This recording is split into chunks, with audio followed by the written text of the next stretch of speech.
Is it too much forgetty eyes? Probably. Can one ever have enough? No. When it's unfurling, it goes like, what is this? Oh, it's dripping.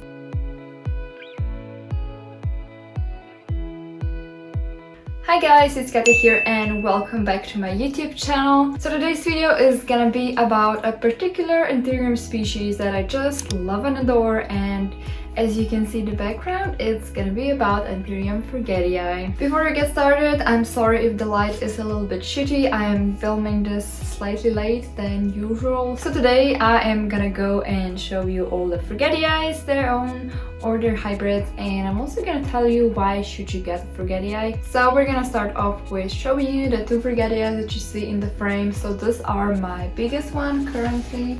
Both of these came from Aquagenera, and you can see they do have pretty big leaves. So those two were bought as Anthurium forgetii white stripe. As you can see, they do have nice and silver venation, but I'm gonna go and focus on each of them and tell you why they are kind of different. This is the first forgetii that I got from Aquagenera, and this boy is so round and bubbly, and I love this plant.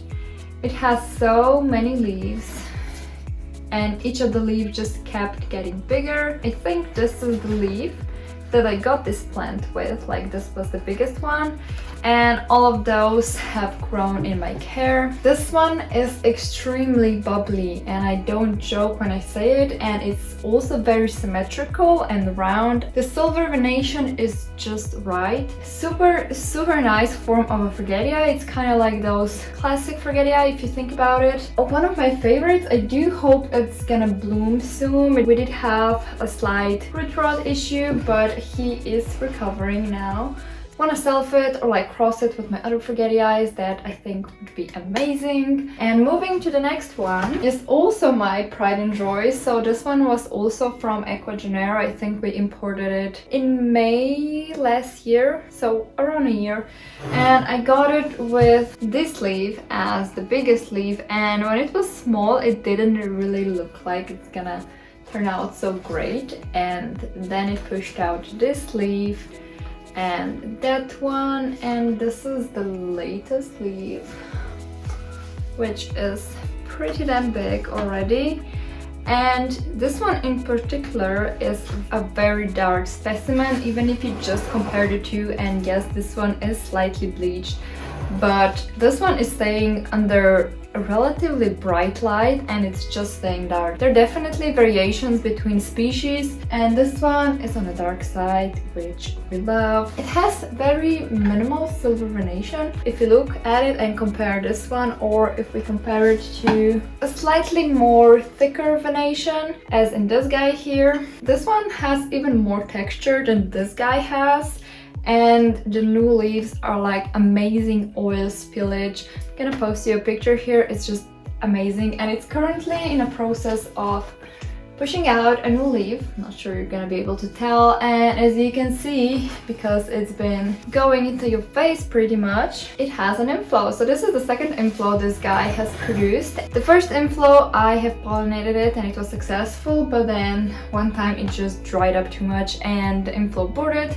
This one is currently in a male phase. I just collected the pollen before I filmed this video just because we don't want any losses, and I put some of its own pollen on it and it actually took. And funny thing is, forgetii are really fast to show you if the pollination was successful, because I can already see where the berries will form on an inflow that's still in a male phase producing pollen, if that makes sense. And it's currently pushing out yet another inflow, which I don't know what I'm gonna do. Might cross it with Magnificum. I think that would be amazing hybrid. And now we're gonna move to slightly smaller specimens. So the one that I showed you before. This is also a white stripe that I got from my friend, and this one in particular has very thick venation. I mean, it's really silvery, and it also has a lot of texture, but like it's not small bumps but like a big bump, because if you look at it from the side you can see how volatile it is. This one in particular hasn't been the happiest. Like, this is the first leaf it grew in my care, and this is the latest one, which you can see it is smaller, so that definitely indicates that the plant's not really happy yet. But I did just repot it yesterday, so hopefully it's gonna pick up the peace, and I think the caterpillar is getting thicker. So here is this guy.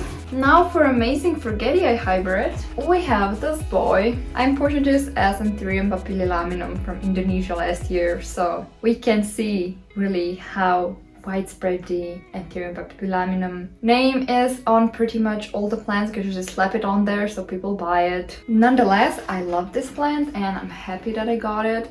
So this is some sort of a Forgetii hybrid, and based on what I've seen and how it looks, because it has really long and narrow leaves. This is the newest leaf right here.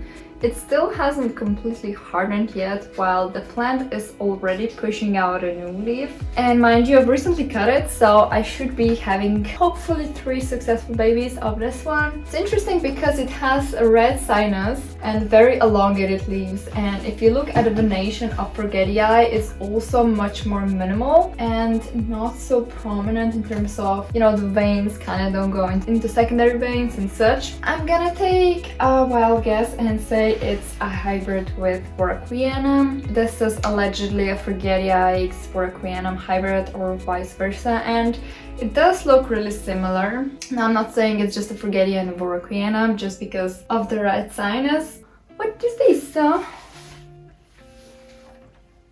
So it could be some sort of a Forgetii hybrid that has a red sinus and then it's crossed with a Boraquianum. Some people also suggest that it could be Forgetii x Crystal, but it's the elongated leaf shape that just gets me. And it's so funny because it has such a cup-like leaves. This one in particular as well. It's just, it could hold so much water. Just because it had such big top part with fused sinus, it kind of, when it's unfurling, it goes like, and it's so awkward, and I have to flip it so it can look somewhat nice because it just looks weird. And I did rip the previous leaf, but this one is okay this far. If you guys have any idea what could this guy be, please let me know in the comments down below. A slide moving. Okay, moving forward, we have another Forgetii silver stripe. This one was a propagation. It was actually a gift from my friend. This one is also kind of really dark. It has really nice venation. It's also kind of minimal yet silvery, and it's just pushing out a new leaf right here, which, ooh, by the size of the petiole is gonna be bigger than this one, hopefully, fingers crossed. I really like this one just because I've grown it from practically a wet stick. And the last one is also a Forgetii seedling, so this is, ooh, it's dripping. So this is a Forgetii green form. As you can see, it doesn't have any prominent silver venation, which is nice. We do want them classic green Forgetiis as well. It's also very shimmery, and it has 1, 2, 3, 4 leaves, and I think, yeah, it's preggo for another leaf. I can't wait for this one to grow out just because the green Forgetii that I had rotted on me, and I'm still very much so sad about it because it was such a nice specimen and I haven't seen many of those. So this one will do until I can get my hands on another one. Anyways, this is my Forgetii collection. I have so I have 6 of them. I used to have 7, but that one rotted. Is it too much Forgetiis? Probably. Can one ever have enough? No. And now I'm gonna tell you why Forgetiis are actually such great beginner Anthuriums. Now, they are very forgiving in terms of if you forget to water them, the fluctuations in light and humidity, they are very tolerable to that, and I have found that they grow roots super duper fast. It's just they explode. They also size up relatively fast. I mean, if you just look at them with the leaves that I got them and how big they've gotten under a year, I mean, they are practically mature and flowering. They grow up super fast, unlike Boraquianums. Those are slow and will grow, at least for me, a new leaf usually every 2 or 3 months. Those guys are popping at like every second month, if not less. Again, they look amazing. They have that shimmer, the glitter, all you could want in Anthurium, and they are such unique just because they don't have a sinus. Used to didn't like them at one point, but then my friend got them onto the Forgettii hype and I was like, yeah, let's go. And they're also not very finicky in terms of which aeroid mix you're using or which soil do you have them potted in. Again, don't go for too heavy of a soil, but overall they are very forgiving. And if you're looking into getting into Anthuriums and don't know which ones to start up with, I would definitely recommend Anthurium Forgettii. You can also try out with Crystallinum and Magnificum. I think those three are kind of the holy trio of whenever you're starting with Anthuriums. This was it for this video. Hopefully you enjoyed and you got some useful information from it. So if you enjoyed it, please give it a like and hit that notification button, and I'll see you next time. Bye!